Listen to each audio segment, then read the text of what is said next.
पावसाळ्यात तुमची इमारत पडली तर महापालिका जबाबदार नाही. ठाणे पालिकेने झटकले हात. 4297 इमारती धोकादायक. ठाणे महापालिका हद्दीत सद्यस्थितीत 4297 इमारती या धोकादायक स्थितीत आहेत. त्यातील 86 इमारती या अतिधोकादायक यादीत समाविष्ट झालेल्या आहेत.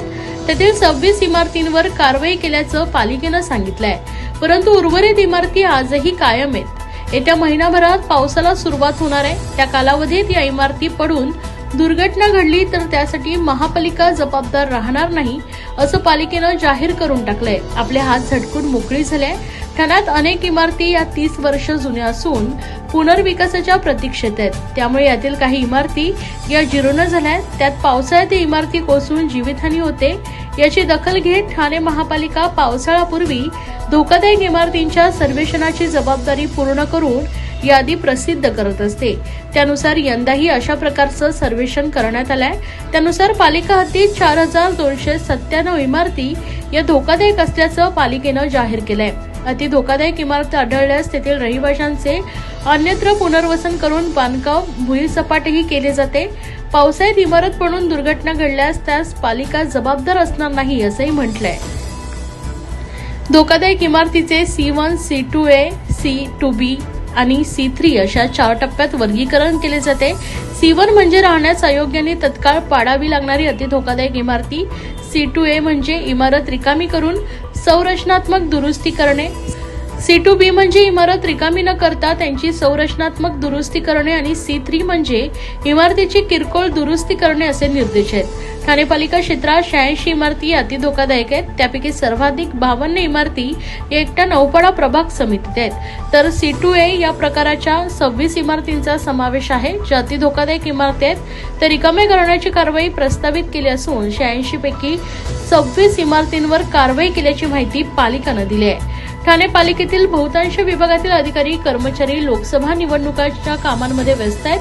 दुसरीकडे आजही उर्वरित 60 इमारतींपैकी 80% इमारतींमध्ये रहिवाशी राहत आहेत. या इमारती रहिवाशांना रिकाम्या करण्यास सांगून त्यावर कारवाई करण्याची पालिकेकडे पुरेसं मनुष्यबळ उपलब्ध नसल्यानं त्यावर कारवाई करणं शक्य नसल्याचं पालिका सूत्रांनी माहिती दिली आहे. पालिका प्रशासनानं जाहिरात प्रसिद्ध करत अतिधोकादायक इमारत असल्यास त्वरित रिकामी करावी. धोकादायक मोडकळीस असलेल्या इमारतींमध्ये पावसाळ्यापूर्वीच्या उपाययोजना कराव्यात. तसेच पावसाळ्यात इमारत पडून दुर्घटना घडल्यास त्यास पालिका जबाबदार असणार नाही असं म्हटलंय. एकूणच पालिकेनं आता या प्रकरणातून आपले हात झटकण्याचा प्रयत्न केला आहे.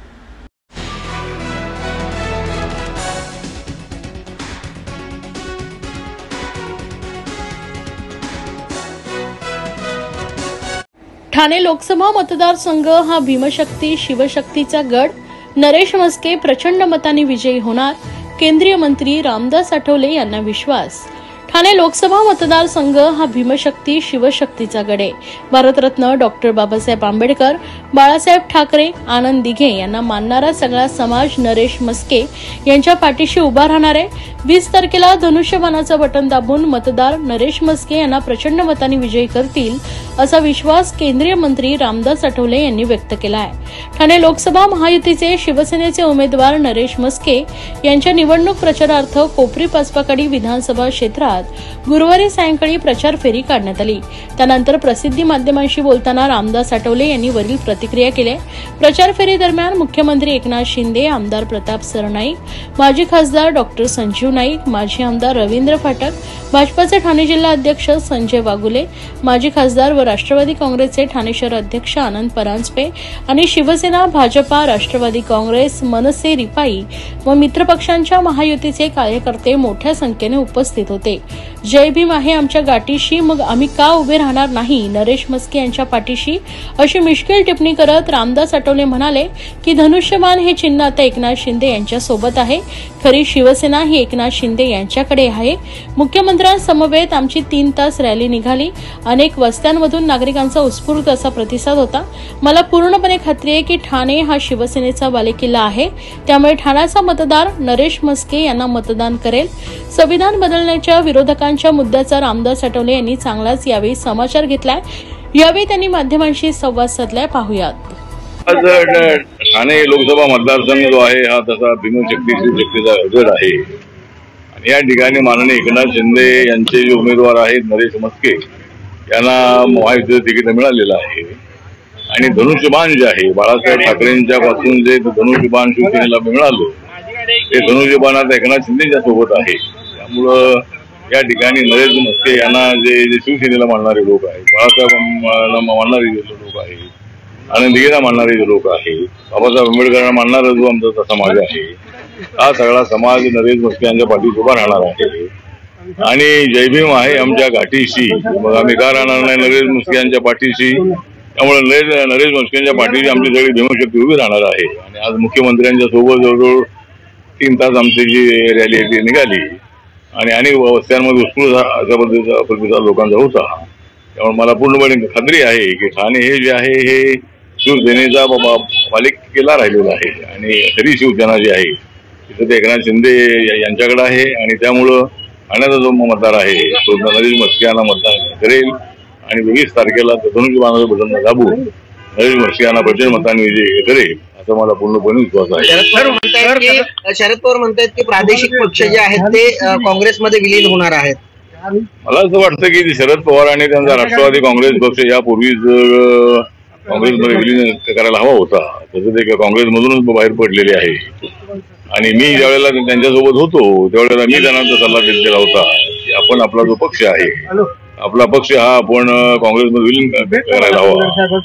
तर आता त्यांनीच आता अशा पद्धतीचं मत व्यक्त केलेलं असल्यामुळं भविष्य काळामध्ये राष्ट्रवादी काँग्रेस जो पवार साहेबांचा आहे तो नक्की काँग्रेसमध्ये विलीन होऊ शकेल, पण राहुल गांधींच्या नेतृत्वाखाली किंवा मल्लिकार्जुन खरगेच्या नेतृत्वाखाली पवार साहेबांसारखा जो ज्येष्ठ नेता आहे तो कसा काम करेल याबद्दल आम्हाला शंका आहे, परंतु पाहूया काय होतंय ते। पण पवार साहेबांनी जे भाकीत केलेलं आहे भविष्य काळामध्ये काही पक्ष काँग्रेसमध्ये विलीन होती, देशामधला दुसरा कुठलाही पक्ष काँग्रेसमध्ये विलीन होणार नाही। झाला तर शरद पवारांचा राष्ट्रवादी काँग्रेस पक्ष आज काँग्रेसमध्ये विलीन होऊ शकेल। तर तुम्ही काय वेळेला त्यांना संधी मिळाली नाही असं त्यांचं जे म्हणणं आहे ते योग्य त्याचं म्हणणं आहे। आठवले साहेब, केंद्र सरकारमधले विरोधक राज्य सरकारमधले विरोधक वारंवार संविधान बदलण्यासाठी निवडणूक लढवली जाते असं म्हणतात, कितपत खरं आहे? काय तुमचं मत आहे या संदर्भात? मला या संबंधामध्ये माझं मत हे आहे की आता विरोधकांकडे दुसरा कुठलाही मुद्दा राहिला नाही आणि विकासाच्या मुद्द्यावर आम्ही निवडणूक लढतो आहोत। त्याचबरोबर बाबासाहेब आंबेडकरांनी दिलेलं देशाला संविधान जे आहे तेवढं पवित्र आहे की कुठल्याही धर्मग्रंथापेक्षाही त्याचा मोठा सन्मान आहे आणि धर्मामध्ये आपल्या धर्मग्रंथाला सन्मान आहे, पण देशाचा विचार केला तर देशामध्ये संविधान हाच आपला धर्मग्रंथ आहे। त्यामुळे नरेंद्र मोदी हे संविधानाला मानणारे नेते आहेत। नरेंद्र मोदी यांनी 26 नोव्हेंबर हा दिवस संविधान दिवस म्हणून देशभर पाळण्याचा आदेश दिलेला आहे। नरेंद्र मोदी यांनी संविधानाला माथा टेकून शपथ घेतलेली आहे। नरेंद्र मोदी यांनी बाबासाहेबांची अनेक स्मारकं कामं पूर्ण केलेली आहेत ती काँग्रेसच्या काळामध्ये झाली नव्हती आणि एवढी अशा पद्धतीची अनेक कामं केलेली असल्यामुळं मला असं वाटतं की नरेंद्र मोदी संविधान बदलण्याचा विषय येत नाही आहे। जाणीवपूर्वक दलित समाजामध्ये संभ्रम निर्माण करण्यासाठी सातत्यानं संविधान बदलणार। लोकशाही धोक्यात आहे, लोकशाही बिलकुल धोक्यात नाही, त्यांचे पक्ष धोक्यात आहेत। सर्व नागरिकांना आवाहन करण्यात येत आहे की सध्या डासांमार्फत पसरणाऱ्या डेंग्यू या आजाराचा प्रसार रोखण्यासाठी प्रत्येकाने पुढील प्रमाणे कार्यवाही करावी। डेंग्यू आजार एडिस इजिप्ती हा डास चावल्याने होतो। या डासांची पैदास साचलेल्या किंवा साचवलेल्या स्वच्छ पाण्यामध्ये होते। 8 दिवसांपेक्षा जास्त दिवस पाणी उघडे व साचून राहिल्यास त्यात डास अंडी घालतात। अंड्यांच्या अळ्या तयार होऊन पुढे डास तयार होतात।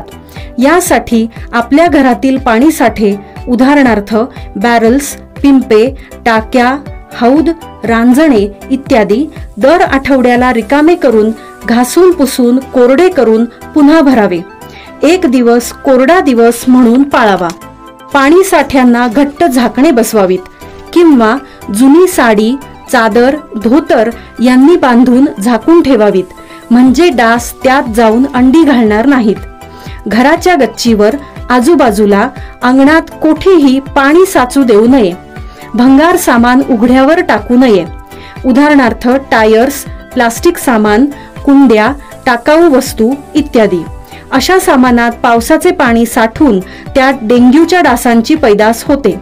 घरातील कूलर्स, फ्रीजच्या पाठीमागील ट्रे हे देखील वेळोवेळी कोरडे करावेत. लक्षात ठेवा, नुसत्या फवारणीने डास घनता कमी होत नाही, तर त्यासाठी डास पैदास ठिकाणे नष्ट करणे ही आपल्या सर्वांची जबाबदारी आहे. कोणताही ताप अंगावर न काढता जवळच्या शासकीय रुग्णालयात मोफत औषधोपचार घ्या. अशा प्रकारे नागरिकांनी सहकार्य केल्यास डेंग्यूचा प्रसार रोखणे सहज शक्य आहे.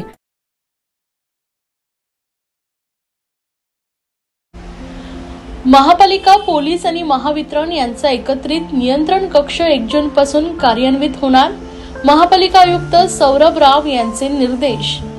नैसर्गिक आपत्तीच्या काळात सर्व यंत्रणांमधील समन्वय उत्तम असावा, यासाठी महापालिका, पोलीस आणि महावितरण यांचा एकत्रित नियंत्रण कक्ष 1 जून पासून कार्यान्वित होणार आहे.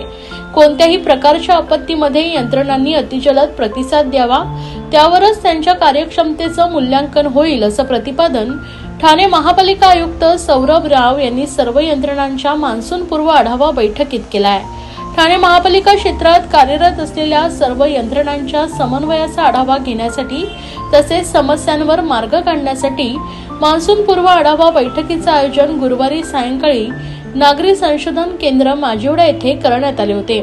महापालिका आयुक्त सौरभ राव यांच्या अध्यक्षतेखाली झालेल्या या बैठकीस अतिरिक्त आयुक्त 1 संदीप माळवे, अतिरिक्त आयुक्त 2 प्रशांत रोडे, नगर अभियंता प्रशांत सोनाग्रा यांच्यासह महापालिकेचे सर्व उपायुक्त, सहाय्यक आयुक्त, विभाग प्रमुख आदी उपस्थित होते.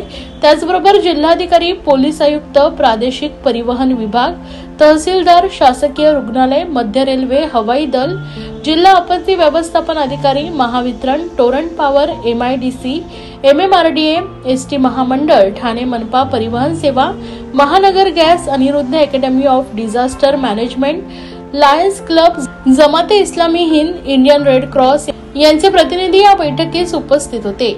उपायुक्त GJ गोदेपुरे यांनी सर्व यंत्रणांकडून अपेक्षित असलेल्या कार्यवाहीबद्दल सादरीकरण केलंय. उपस्थित प्रतिनिधींनी त्यांच्या विभागाच्या मान्सूनपूर्व तयारीबद्दल माहिती दिली आहे. तर बैठकीची सांगता अतिरिक्त आयुक्त संदीप माळवी यांनी केली आहे. पावसाळा सुरू होण्यास आणखी महिनाभराचा कालावधी आहे. या वेळेचा उपयोग करून सर्व यंत्रणांनी त्यांची प्रलंबित कामे तत्काळ पूर्ण करावीत. आवश्यक तेथे महापालिकेच्या यंत्रणेला सोबत घेऊन समस्यांमधून मार्ग काढावा, अशी सूचना आयुक्त राव यांनी केली आहे. आपत्तीच्या काळात अफवा पसरवल्या जात असल्याचं लक्षात आल्यावर तत्काळ त्यांचं खंडन करून वास्तव स्थिती नागरिकांपर्यंत पोहोचवावी. त्यासाठी बल्क SMS, समाज माध्यम, प्रसार माध्यमांची मदत घेण्यात यावी, असंही राव यांनी सांगितलंय. एकत्रित नियंत्रण कक्षात पालिका, पोलीस, महावितरण यांचे प्रतिनिधी 24 तास वेगवेगळ्या पाळ्यांमध्ये हजर राहतील. त्यामुळे यंत्रणांमधील समन्वय साधणं सोपं होईल, असंही राव यांनी सांगितलंय.